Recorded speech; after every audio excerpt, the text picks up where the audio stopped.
உயிர்த்த ஆண்டவர் இயேசு கிறிஸ்துவில் எனக்கு மிகவும் பிரியமான சகோதர சகோதரிகளே, இணையதளத்தின் வழியாக உங்களை சந்திப்பதில் மிகவும் பெருமகிழ்வு அடைகின்றோம். 21/3/2025 வெள்ளிக்கிழமையாக இன்று உங்களை சந்திப்பதில் குறிப்பாக பொறாமை என்கின்ற நச்சு வாழ்வை அகற்றி பொறாமையற்று இன்புற்றிருக்க இன்றைய நற்செய்தி வாசகங்கள் நம்மை தியானிக்க அழைக்கின்றன. தவக்காலம் 2ஆம் வாரம் 21/3/2025. தொடக்க நூல் இயல் 37, இறைவாக்கியங்கள் 3, 4, 13 முதல் 12 முதல் 13 முடிய, 17 முதல் 28 முடிய. முதல் பாவத்தின் முதல் விளைவு பொறாமை எனலாம். முதல் பாவத்தின் முதல் விளைவு பொறாமை எனலாம். அழுக்காறு என ஒரு பாவி, குறள் 168 என்கிறார் வள்ளுவர். மனித வரலாற்றின் தொடக்கத்திலேயே காயின் ஆபேல் மீது பொறாமை கொண்டான் என்று தொடக்க நூல் கூறுகிறது. இருவரும் உடன் பிறந்த சகோதரர்கள். பொறாமையும் அதன் விளைவாக பகை உணர்வுமே இன்றைய வாசகத்தின் மைய பொருளாய் அமைகிறது. பொறாமை தீ. யாக்கோப்பின் கடைசி பிள்ளை யோசேப்பு ஏனையோரை விட இவனை அதிகமாக அன்பு செய்தார். அவனுடைய தந்தை இவனுக்கு தனியாடை, தம் வயலில் தன்னால் கட்டப்பட்ட அரிகளை அவனது சகோதரர்களின் அரிக்கட்டுகளை விழுந்து வணங்கியதாக யோசேப்பு கனவு கண்டான். இதை தம் சகோதரரிடம் கூறியதால் பொறாமை மேலும் வளர்ந்தது. தொடக்க நூல் 37:5-6. எனவே அவனது சகோதரர்கள் அவனை பாழுங்கணத்தில் தள்ளி பிறகு வழிபோக்கரிடம் விட்டுவிட்டனர். சினவெறியோ எலும்புருக்கியாகும். நீதிமொழி 14:30. இது தலையான பாவங்களில் ஒன்று. இதிலிருந்து போட்டி மனப்பான்மை, குறை கூறும் குற்றம், தன்னை விட ஒருவன் புகழப்படும் போது அவனுடைய பெயருக்கு கேடு விளைவிக்கும் சூழ்ச்சி ஆகிய தீச்செயல்கள் உருவாகின்றன. யோசேப்பின் சகோதரர்களிடையே புகைந்து கொண்டிருந்த பொறாமை அவனை கொல்லும் முயற்சியில் முடிந்தது. குறையும் நிறையும். யோசேப்பு நமது ஆண்டவரின் முன்னோடி. யோசேப்பு நமது ஆண்டவரின் முன்னோடி. யோசேப்பு சகோதரர்களிடம் அனுப்பப்பட்டது போல பரம தந்தை தம் பிரிய மகனை நம்மிடையே அனுப்பினார்.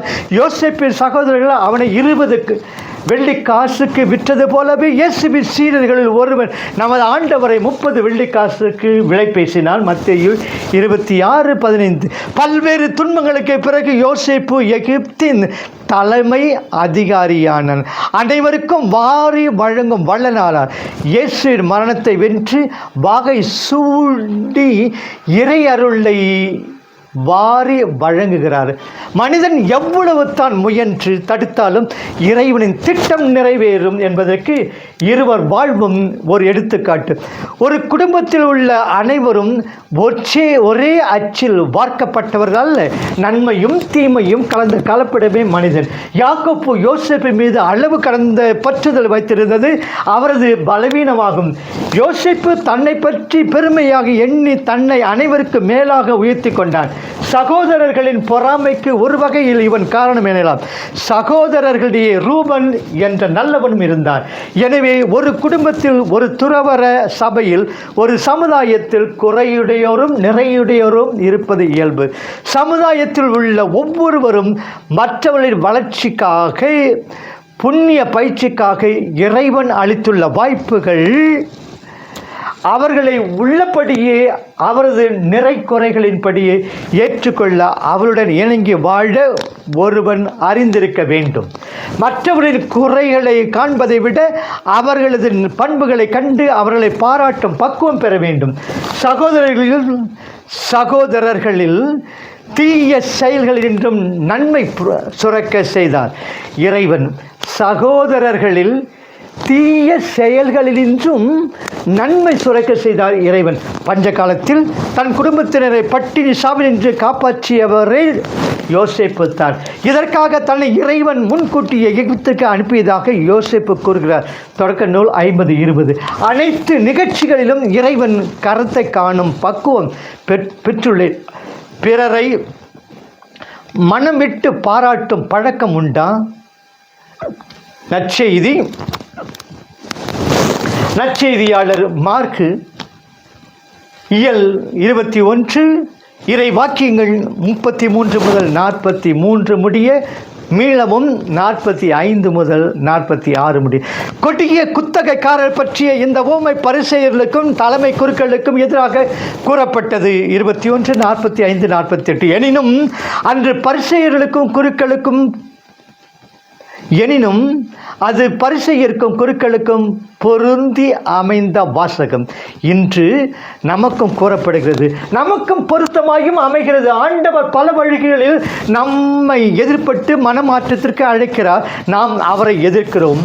நமக்கும் அவர் காலத்து பரிசேயருக்கும் யாதொரு வேறுபாடும் இருப்பதாக தெரியவில்லை. மனமாற்றத்திற்கு அழைப்பு. வீட்டு தலைவன் பல ஊழியர்களை அனுப்புகிறார். இயேசுவும் திரு அவையும் பல வழிகளிலே நம்மை மனமாற்றத்திற்கு அழைக்கின்றனர். இயேசுவின் மதிப்பீடுகள், திரு அவையின் படிப்பினைகள், கற்பிதங்கள், திரு அருட்சாதனங்கள், திருவாசகம், அண்டை அயலார் புத்திமதிகள், காலத்தின் பற்பல அறிகுறிகள், அரசியல் நிகழ்வுகள், நோய் நோக்காடுகள், பஞ்சம், பட்டினி, பசி, இன்னும் எத்தனையோ வழிகளை இறைவன் நம்மோடு பேசிக்கொண்டிருக்கிறார்.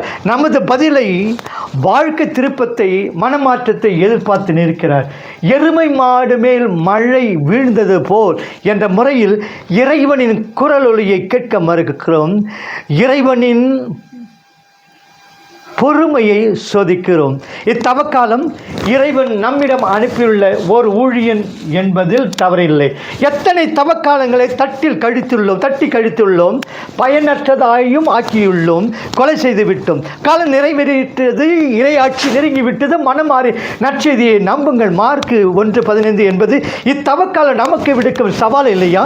மனமாறி இறைவிடம் திரும்பி வருவோம், இருள் நின்று ஒளிக்கு வருவோம்.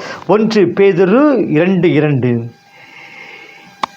இயேசுவை முழு மனதுடன் ஏற்பதே மனமாற்றம். பரிசேயர், தலைமை குருக்கள் இயேசுவையும் அவருடைய கற்பிதங்களையும் புறக்கணித்து உதறி தள்ளினர்.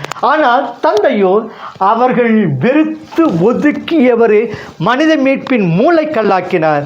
திருப்பாடல் 118, 22, 23, மத்தேயு 21:42. இந்த இயேசுவிலே தான் நமக்கு மீட்பும் வாழ்வும் வழியும் உள்ளது. இயேசுவிடம் திரும்பி வருவோமா?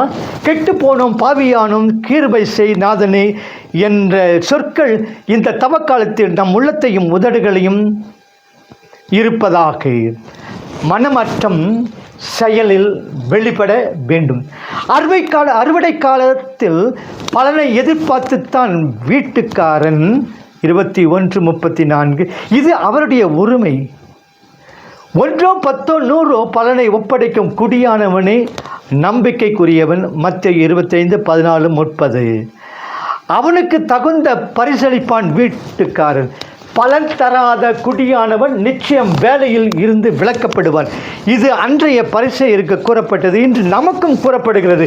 பரிசேயரிடமிருந்து இறையரசு எடுக்கப்பட்டு ஏழைகள், பாவிகள், புற இனத்தாருக்கு கொடுக்கப்படும் என்றார் இயேசு. அன்று பலனை கொடுக்கும் பேறு பெற்ற குடியானவர்கள், ஏழைகள், பாவிகள், பிற மதத்தினர், நம்மிடையே மத நம்பிக்கையற்றவர்கள், நக்சலைட்டு, கம்யூனிஸ்டுகள் எவ்வளவு தூரம் நம்மை விட மேலாக பிறர்ம்பு செயல்கள், நீதிக்கு அடுத்த செயல்களில் தீவிரமாக ஈடுபட்டு உழைக்கின்றனர். நமக்கெல்லாம் வெட்கம் தரும் ஒன்றல்லவா இது? நம்மை அன்புக்கும் நீதிக்கும் போராட அழைக்கும் சவால்கள் என்றோ இவர்கள் வீடு கட்டுவோர் விளக்கிய கல்லே மூளைக்கல்லாய் அமைந்தது என்பது இவர்களுக்கு எவ்வளவு பொருத்தமாய் அமைகிறது. மூளைக்கல்லாக கருதப்பட்டது, விளக்கப்பட்டு மூளைக்கல்லாக கருதப்பட்டது, விளக்கப்பட்டு புறம்பே தள்ளப்பட்டது என்ற சொற்கள் நம்மை சுட்டக்கூடாது என்று விரும்பினால் நற்செயல்களிலே இத்தவக்காலத்தை செலவிடுவோம். ஆண்டவர் நம்மை நிறைவாக ஆசீர்வதிப்பாராக. ஆமேன்.